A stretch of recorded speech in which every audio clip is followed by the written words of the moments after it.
এই নামাজের রুকু, সিজদা, কিয়াম, কুউদ প্রত্যেকটার ভিতরে বিজ্ঞান গবেষণা করেছে। একজন মানুষ যদি পারফেক্টলি নামাজ পড়ে 5 ওয়াক্ত জাস্ট টাইম, নো কমপ্লেইন, বিজ্ঞান বলছে তার কোনো রোগ হবে না।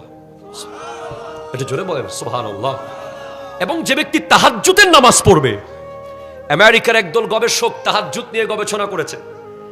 তারা তাহাজ্জুদের নামাজীদেরকে 2 ভাগে ভাগ করে দেখেছে। তাদের তো তাহাজ্জুদ গুজার মানুষ নাই, তারা তাদের মানুষকে, অনুসারীদেরকে 2 ভাগে ভাগ করেছে। বলে মুসলমানদের এটা কি নিয়ম, রাতের বেলা উঠে যাওয়া, ঘুম ভেঙে দেওয়া, ঘুমের মধ্যে ডিস্টার্ব করা, যেখানে মেলাটোনিন হরমোন নিঃসরণ হচ্ছে, যে লং টাইম মেমোরির মধ্যে যাচ্ছে পড়াগুলো। আপনি যখন পারফেক্টলি প্রতিদিন 6 থেকে 8 ঘন্টা ঘুমাবেন, রাত 9টা থেকে ভোর 3টা, ঘুমের আদর্শ টাইম কত? রাত 9টা থেকে ভোর 3টা। আমার নবীর হাদিস যে আপনার সামনে যখন এশা এবং আশা, রাতের খাবার এবং এশার নামাজ একসাথে এসে যাবে, তখন আপনি আগে খাবার খেয়ে নেবেন।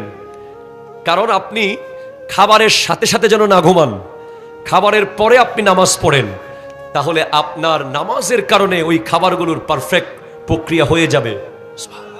একটু জোরে বলেন না সুবহানাল্লাহ। তো তাহাজ্জুদের নামাজ যারা পড়বে, বিজ্ঞানীরা গবেষণা করে দেখেছে তাদের ডিসিশন মেকিং পাওয়ার, 2 দলকে ভাগ করেছে। এক দল তাহাজ্জুদের টাইমে ঘুম থেকে উঠে যাবে, আরেক দল ঘুমিয়ে থাকবে। এবার 2 দলের গবেষণায় প্রমাণ হয়েছে যে দল তাহাজ্জুদের টাইমে উঠে যায়, তাদের ডিসিশন মেকিং পাওয়ার, তাদের সিদ্ধান্ত নেওয়ার ক্ষমতা যারা ঘুমায় তাদের চেয়ে 100 গুণ বেশি। একটু জোরে বলেন না সুবহানাল্লাহ।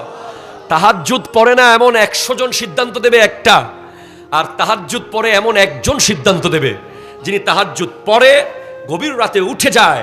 আমার নবী বলছেন সালাসুন দারাজাত, 3টা জিনিস তোমার আখিরাতের সম্মানকে বাড়িয়ে দেবে।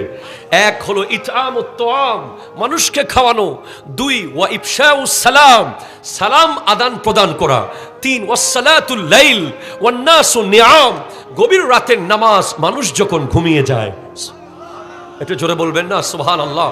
এই তাহাজ্জুদ যারা পড়বে তাদের ডিসিশন মেকিং পাওয়ার এমন ভাবে বাড়বে, তারা যে কোনো সিদ্ধান্ত নিলে সিদ্ধান্ত ভুল হবে না। এবং যারা তাহাজ্জুদ পড়ে তারা কখনো পাগল হয়ে যাবে না, তারা সব সময় পারফেক্ট ব্রেইনই থাকবে, তারা সব সময় সঠিক সিদ্ধান্ত নিতে পারবে। একটু জোরে বলেন সুবহানাল্লাহ।